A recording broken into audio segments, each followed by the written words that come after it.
y en esta ocasión les voy a hablar un poco acerca de cómo prevenir la discriminación racial en los centros educativos. Pero primero que nada vamos a definir qué es el racismo y la discriminación racial. El racismo consiste en actitudes negativas respecto de personas, grupos y valores asimiladas inconscientemente a través del grupo familiar. El racismo, como la doctrina que establece una jerarquía entre las diversas razas o grupos nacionales y defiende la superioridad de uno de ellos respecto a los demás. La discriminación racial se produce cuando alguien siente odio hacia otra persona o grupo de personas por el hecho de tener cualidades o características distintas como el idioma, el color de la piel, las costumbres o el lugar de procedencia. Por ejemplo, cada año el Día Internacional de la Eliminación de la Discriminación Racial nos recuerda la importancia de acabar con el racismo y respetar el principio de igualdad por todos los seres humanos. Como tal actitud, no siempre son conscientes o predimetadas las bases que llevan a los sujetos o los grupos que se consideran superiores en algún ámbito a menospreciar y perjudicar a otros sujetos o grupos que no comparten sus formas de vida, ideas o religión. El racismo se puede estudiar desde muchas perspectivas con tal de que se tenga en cuenta lo evolutivo y lo social. Tenemos las causas de la discriminación racial.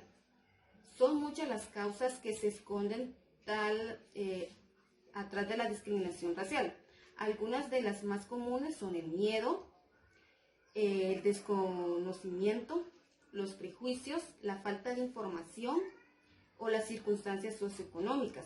En muchas ocasiones estas razones se entremezclan, incluso se forman inconscientes y dan lugar a actitudes racistas que vulneran los derechos humanos para reflexionar sobre las razones de la discriminación racial. El miedo, muchas investigaciones coinciden en que la principal causa del racismo es el miedo. Desconocimiento. Muy ligados al miedo están el desconocimiento y la falta de información hacia otras etnias y culturas. Conocer, dudar, contrastar información y sobre todo respetar la diversidad son buenos consejos para evitar la discriminación racial. Las circunstancias socioeconómicas. Las crisis sociales y económicas son también un caldo de cultivo para la discriminación. La lucha contra la discriminación racial empieza desde la infancia. Educar a la infancia en el respeto a la diversidad es el primer paso para erradicar la discriminación racial. La discriminación racial ocurre cuando un miembro de un grupo étnico es objeto de trato distinto o desigual en diferentes situaciones debido a su raza. ¿Dónde y cómo puede ocurrir la discriminación racial? La discriminación racial puede ocurrir en muchos contextos diferentes, pero por lo general pasa con más frecuencia en la siguiente situación.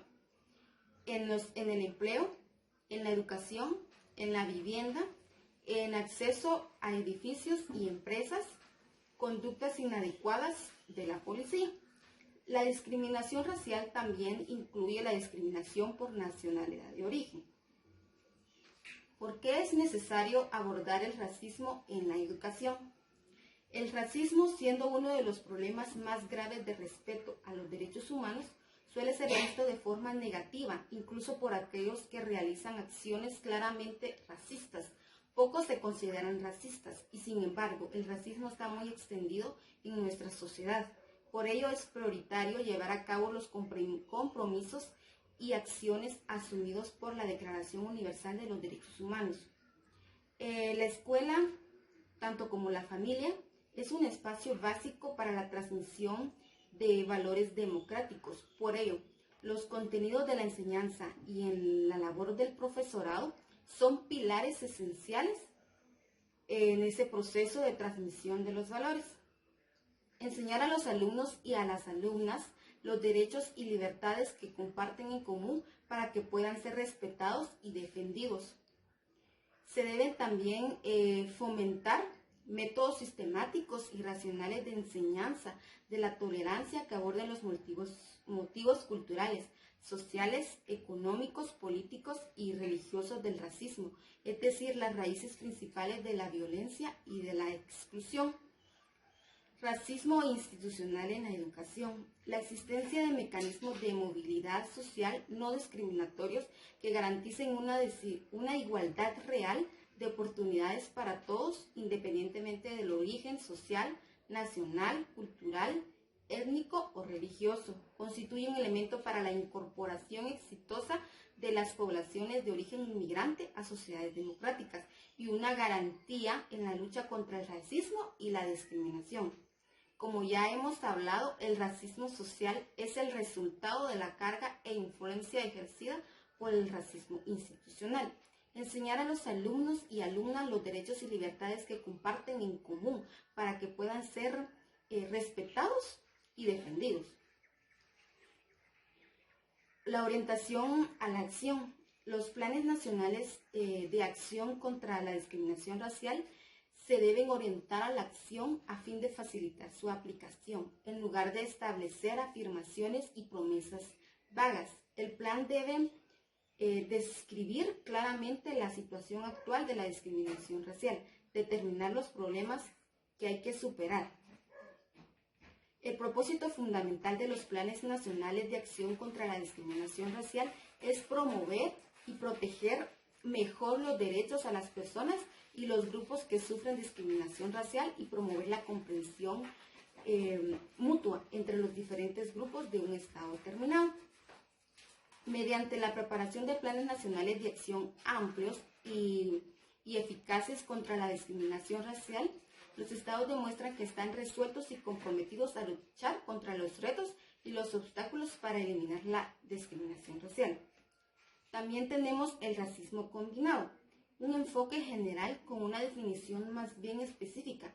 En primer lugar, consideramos como racismo cualquier expresión verbal o acción en la que se manifieste la creencia de que es válida la clasificación de los seres humanos en razas. En segundo lugar, nos basaremos en la definición proporcionada por Albert Nemi acerca de la manera en que funciona el racismo. El racismo consiste en la valoración de diferentes biológicas, sean estas reales o imaginarias, en beneficio de quien hace la definición y en desmedro de quien es sujeto a esta definición, con el fin de justificar hostilidad social o física y agresión.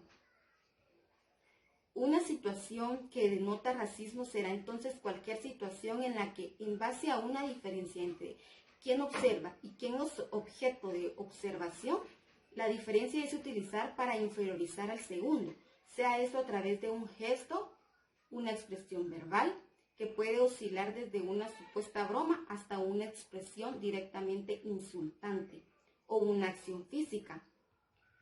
Uno de los elementos centrales que está a la base de la transición entre el racismo biológico y el racismo cultural es que el primero juega un rol muy relevante, la creencia de que existen razas humanas supuestamente reconocibles, sobre todo a través de las diferencias corporales, mientras que en el segundo, el racismo se aleja del concepto más bien estático de raza, para que enfocarse mayormente en las diferencias culturales. En relación a la negación, el racismo, es importante mencionar, por último, que la negación del racismo tiene tanto una dimensión individual como una dimensión social. Educación antirracista. Finalmente, un tercer concepto relevante para este estudio es la educación antirracista. El hecho de que cada forma de racismo sea funcional al tiempo y espacio en que se manifiesta tiene por consecuencia que del mismo modo la educación antirracista debe ser pertinente a cada manifestación particular de racismo, al margen de los contenidos específicos de cada forma particular de educación antirracista. Los representantes de este tipo de educación enfatizan en la importancia que tiene crear entre los alumnos una atmósfera de confianza y aceptación. Situaciones de racismo. Un primer tipo de situación que denota racismo refiere a expresiones racistas a nivel discursivo, cuando se está hablando de los alumnos, pero no en presencia de ellos. Se da a conocer tanto un racismo biológico, uso del concepto asco, hasta uno cultural, reflejado en la idea de que no saben comportarse, porque no piden perdón o porque son bullizos o escandalosos. Negación del racismo. En este punto se debe comentar que la negación del racismo al interior de un establecimiento educativo tiene características especiales porque una escuela es una institución a la cual se le ha encomendado tanto a los profesores y a los integrantes del equipo director. Todos tienen que cumplir con el rol del modelo de los estudiantes, al menos hasta cierto punto responsables de lo que dicen, se sienten o hacen a los alumnos de dicho establecimiento, y se reconocían que los alumnos tienen discursos o actitudes racistas. Eso afectaría la evaluación de un observador externo, podría hacer sobre el propio racismo de los adultos responsables de la formación. Negación directa. Este primer tipo de negación se caracteriza por el uso de la palabra como jamás, o bien enfáticas expresiones de autoafirmación acerca de un trabajo bien hecho en términos de acoger a todos los alumnos. Negación de una intencionalidad racista. Probablemente el mejor ejemplo de una negación de intencionalidad racista está dado por lo que cotidianamente se califica como broma. Mitigación. Una segunda manera de negar las situaciones de racismo en el establecimiento se caracteriza por la mitigación de esos hechos. Algunas de las desventajas de la discriminación racial: no toman en cuenta las opiniones de todos. Las personas que son afectadas por este tipo de discriminación llegan a sufrir un círculo de depresión, ansiedad, están propensos en tener una autoestima muy baja, sin sentido, y más bien ya no asistir al centro educativo, hasta ya no seguir con sus estudios. En una práctica aparentemente recurrente en un centro educativo y que refiere a bromas que hacen los alumnos o las alumnas que son víctimas de esa discriminación en base a las características físicas. Las bromas de estas características son formas de denostar a seres humanos amparados en el anonimato y la impunidad. Reírse del otro a partir de estos aspectos corporales, como si se trataran de marcas indelebles, refuerzan las distinciones y sitúan al grupo de discriminación en un lugar de inferioridad, pues no es considerado un igual. Prevención de la discriminación racial. Se debe de aprender a observar, cuidando nuestro lenguaje corporal, aprendiendo a modular la voz, fomentando un ambiente de respeto y cordialidad, la educación intercultural, desarrollar una respuesta educativa dirigida a todo el alumnado, basado en la igualdad de oportunidades, aprendizaje cooperativo, fomentar la participación de toda la comunidad educativa, profesorado, alumnado, familias y comunidad. Cada una de estas es muy importante para poder disminuir la discriminación racial en los centros educativos. Se debe también de inculcar a los alumnos más a la práctica de valores. La violencia racista es simbólica cuando afecta la integridad moral de una persona. Generar un compromiso para eliminar la discriminación racial y convertir ese compromiso en actividades realistas destinadas a lograr metas factibles. Fortalecer los programas para los grupos de personas víctimas de la discriminación racial en la educación. Mejorar la protección de las víctimas en la discriminación racial. Generar una sociedad más igualitaria y fortalecer el Estado de Derecho y la democracia. Participación plena, equitativa y efectiva de las personas y los grupos víctimas de la discriminación racial en todos los ámbitos de la vida. Gracias por su atención.